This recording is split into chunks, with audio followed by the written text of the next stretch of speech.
Good morning, good morning, good morning. Welcome to today's episode of The Blueprint. This is day 2 of a 31-day special series entitled Daily Proverb for Profitability, Positively Influencing the Bottom Line. It's at 6:30 in the morning. We're going to go through a chapter a day in the book of Proverbs, the book of wisdom and understanding and enlightenment and insight. And if you happen to miss it, go over to my YouTube page and subscribe, Dr. Lisa T. Lewis, and you will be notified when we go live. And also there is a playlist there. So I'm going to jump right in. The month of January typically for a lot of us is the time that we set aside to prepare vision boards and set goals and objectives and things that we would like to do and like to accomplish in the coming year. 2020 was a very challenging year for most of us, and it's still challenging and ongoing. So we need to seek insight, divine insight, discernment, and understanding. Also, it's an opportunity, like for myself, the church that I belong to, we do a corporate fast, right? Where everybody fasts for the first 21, since it's 2021, 21 days, but I like to do it the first 31 days of the year, and different people give up different things, right? I know what's on my list to give up for the next 31 days, but also what I'm adding to the list is it came to my mind when I was in my training for ministry for clergy that we had to read a proverb a day. We had to write down what our insights were and journal and see where we were at the end of the month, and every month kind of do a check back to see if the divine insights that we got in things that we put into place and implemented, whether or not it had impact. So I'm walking through Proverbs a chapter a day, and I thought I would share it with my social media platform. So jumping right into Proverbs chapter 2, since this is day 2 of Daily Proverb for Profitability, Positively Influencing the Bottom Line. And I am reading out of the Passion Translation because that's what I like. It's simple and easy to understand. So Proverbs chapter 2, starting at verse 1, "My child, will you treasure my wisdom? Then and only then will you acquire it. And only if you accept my advice and hide it within you will you succeed. So train your heart to listen when I speak, and open your spirit wide to expand your discernment. Then pass it on to your sons and daughters. Yes, cry out for comprehension and intercede for insight. For if you keep seeking it like a man would seek for sterling silver, searching in hidden places for cherished treasure, then you will discover the fear of the Lord and find the true knowledge." So verses 1 through 5 takes us to our first insight. Insight number 1 is that wisdom requires an investment, a commitment. Wisdom is to be cherished. It takes time, energy, seeking it out, and then passing it on, just like any other investment or commitment that we make. If we even think about our financial profile or investing in a savings account or for retirement or anything like that, even when we make those kind of investments, we have to be committed to the process, because the return is not going to be necessarily immediately. When we earn interest and dividends on investments, it's compounded daily, but we don't see the full impact unless we leave it there for a time, right? And anything that we invest in, financially speaking, in our careers, it's for our development and for our growth, right? In order for us to have legacy to be able to pass down.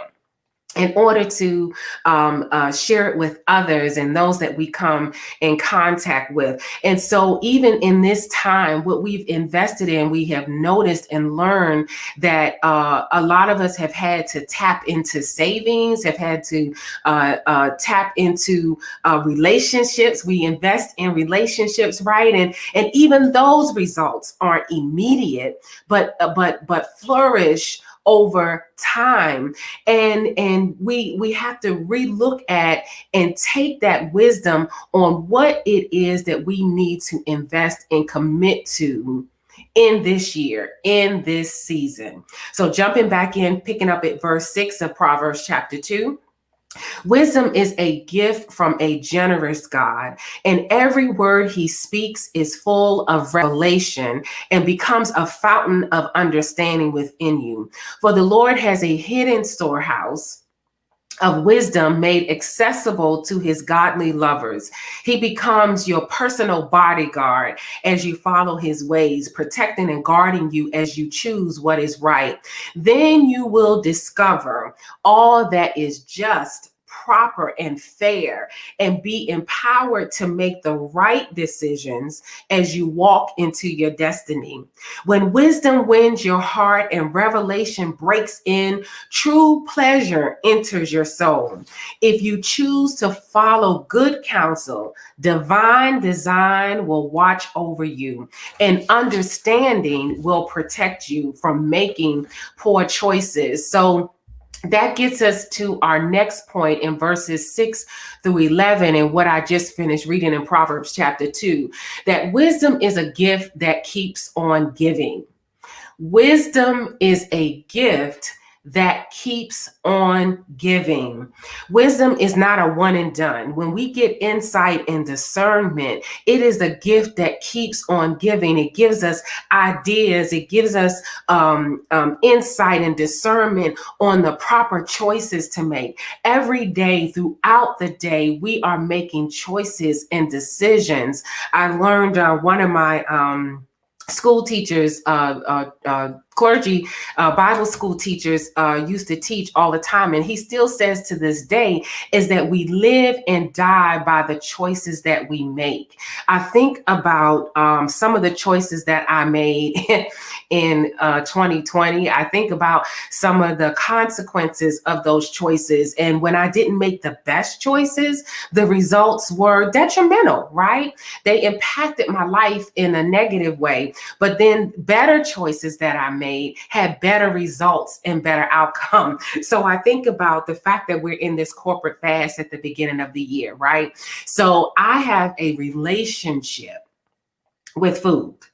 I mean, a relationship, a committed relationship. I love food. I love to eat. I love good food. But as a result of me loving food so much and my relationship with food that is not quite in balance, I've made some poor choices about what I have decided to eat. Too much sugar, too much fat, or things like that. And that decision, those repeated decisions in terms of what I've decided to eat, right, in my relationship with food, has caused some pounds to show up on my body, right? And so in those decisions and the pounds that are showing and demonstrated and manifesting in the flesh on my body, in order to turn the tide on my weight, I have to change my relationship with food, and I need help. So I take, I'm now drinking the Tava tea, and I'm sure I'll get into that in another episode, but I drink a tea every morning. I take my multivitamin and omega-3 and all that good stuff, and I monitor what I'm eating every day in order to change the relationship that I have with food. Right? In order to change and the decisions and the choices that I make with what I put in my mouth. So again, insight number 2 is that wisdom is a gift that keeps on giving. When we get understanding once, we can get it again and again and again. So every day I need discernment and understanding and insight on what to eat and what to eat properly, right? So let's jump back in so we can get to point number 3. Starting at verse 12 in Proverbs 2, wisdom will rescue you from evil in disguise and from those who speak duplicities, for they have left the highway of holiness and walk in the ways of darkness. They take pleasure when evil prospers and thoroughly enjoy a lifestyle of sin. But they're walking on a path to nowhere, wandering away into deeper deception. That gets us to point number 3, insight number 3. Wisdom liberates. It's freeing. It frees us from bondage, right? And freeing us is from freeing my mind, right? What is the cliche? Free your mind and the rest will follow, right? Or free your mind and your assets will follow. So when we get free in our mind and in our thought process, that's what wisdom helps us to do, because it said in verse 12 that it will rescue us. Wisdom will rescue us from evil in disguise and from those who speak duplicities. So evil in disguise is our thought process. Evil in disguise is we need to eat. I need to eat. I have to eat. If I don't eat, and I will starve myself. And when I starve myself, then I will die, right? But if I continue to have an unhealthy relationship with food, it will kill me. Come on now. That is the evil in disguise. Eating too much fat, eating too much sugar, eating too larger portions, eating too much food a day, putting on more weight on my body, more weight for my body to carry. Then that will manifest itself in my knees giving me problems and my hips giving me problems. Not to mention what's going on the inside with cholesterol and clogged arteries and my heart having to work harder. It will manifest itself in all kinds of ways. So wisdom liberates us and frees us from bondage, common everyday things that we may even overlook. So I'm asking for wisdom and insight on the proper things to eat, properly exercising. And even in exercising, that doesn't mean I still can overeat. That doesn't mean I can still eat the wrong things. Absolutely not. I have to regiment myself and understand and eat and ingest those things that are healthy, those things that as I add exercise and a better routine to my schedule will help fuel me and help burn the fat in my body, help clear up any clogged arteries, help my heart be stronger and healthier so that I can live a long and prosperous life. So let's jump back in, starting at verse 16 of Proverbs chapter 2, and get to our 4th and final point. Only wisdom can save you from the flattery of the promiscuous woman. She's such a smooth talking seductress. She left her husband and has forgotten her wedding vows. You'll find her house on the road to hell, and all the men who go through her doors will never come back to the place where they were. They will find nothing but dissolution and despair. Follow those who follow wisdom and stay on the right path. Follow all my godly lovers who will enjoy life to the fullest and will inherit their destinies. But the treacherous ones who love darkness will not only lose all that they could have had, they will also lose even their very souls. So I was tickled, right? Because every time you talk about promiscuity, it always amazes me that it ties back to a woman or a female reference, right? But talking about wisdom will save us from flattery. And we think that flattery is a good thing, right? But flattery, according to dictionary.com, is to praise or compliment insincerely, to gratify by falsification. So flattery, when it comes to my relationship with food, for example, right? I don't know what your situation is, but I'm sure things are beginning to come to mind. But flattery, in that sense, to praise or compliment insincerely or to gratify by falsification, for me, right, in my relationship with food, flattery is, okay, oh my gosh, one of my favorite meals, just a favorite Southern comfort down home meal for me is fried chicken, collard greens, macaroni and cheese, potato salad, cornbread, and a sweet tea. Okay, you see how that thing rolled off my lips. But eating that on a daily basis is not healthy for me, for my body. So even now that I'm redeveloping and looking at my relationship with food, oftentimes you hear that we can have a cheat day. We can have a day where we may not count calories or may not be concerned about what we eat, right? So flattery is me telling myself, okay, this is my cheat day. I'm going to eat fried chicken, collard greens, macaroni and cheese, potato salad, cornbread, and a side of sweet tea. But that is false. That is gratification by falsification. I'm lying to myself, right? Because unless I can convince myself to eat a smaller portion of fried chicken, a smaller portion, collard greens are good, right? And a smaller portion of the carbs and a smaller portion of the sweet tea, or take the sweet tea off altogether, I'm flattering myself. I'm deceiving myself. And me lying to myself and deceiving myself about my relationship with food is what has gotten me in this position and having an unhealthy relationship with food and needing to turn that around. And talking about promiscuity, promiscuous is casual, irregular, haphazard, without order. So again, oh my God, in developing and recreating my healthy relationship with God, I can't be promiscuous, haphazard, and not have any order. I have to plan my meals. Planning meals is key, because the days that I don't plan my meals or properly plan my meals, I'm eating whatever is readily available. And typically, whatever is readily available is not healthy for me.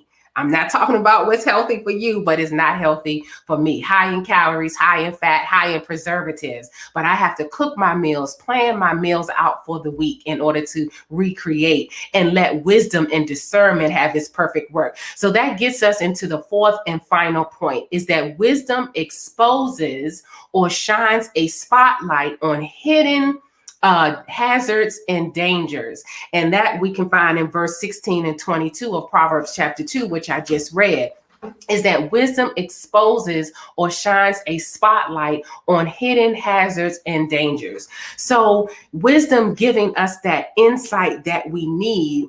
I don't always see readily what the drawback is, because again, back to the food reference, I need to eat.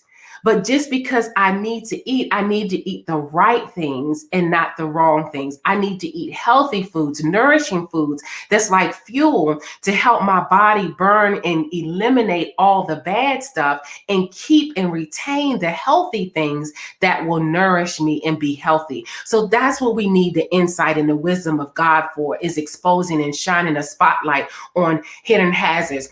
And looking at that in terms of even relationships, right? There are people that we may come in contact with that have a hidden agenda. And we need discernment to expose those things so that we don't come into relationship with them and experience the destruction and devastation and disappointment of that relationship. And in thinking about flattery, I think about when I was raising my children when they were younger. And my son, when he would come up and hug on me, kids get to a stage where you're hugging on them and they're like, no, don't hug on me. No, stop. No, don't kiss on me. Right. And so my son had gotten beyond at that stage where he didn't want to be all mama's hugs and kisses and that sort of thing. But when he wanted something, he would come up to me and hug on me. Oh, mommy, you smell so good. Oh, you're so pretty. Oh, that's such a nice dress. And immediately thinking about flattering, right? To praise a compliment insincerely, I would immediately say to him, what do you want? What do you want? I know you want something. What do you want? Because you are not complimenting me out of the kindness of your heart. You are not complimenting me sincerely. I know you want something. What makes you think that I want something? And of course, 10 times out of 10, well, let me say 9 times out of 10, he did want something, but he was trying to butter me up. So today in Proverbs chapter 2, just to go through really quick the highlights in terms of our daily proverb for profitability and positively influencing the bottom line. Our first insight that we got from Proverbs chapter 2 is that wisdom requires an investment, a commitment, and we're to cherish it and invest the time and energy and seek it out and pass it on. Wisdom, the insight number 2, is that wisdom is a gift that keeps on giving. That discernment and that understanding and the insight, it's a gift that will keep on giving over and over and over again. It's like compounded interest, but in the positive, it's our dividends, right? The return on the investment. Insight number 3 is that wisdom liberates us. It frees us from bondage. It frees us from the norm and doing business the same old way. And finally, the fourth point is that wisdom exposes or shines a spotlight on hidden hazards and dangers.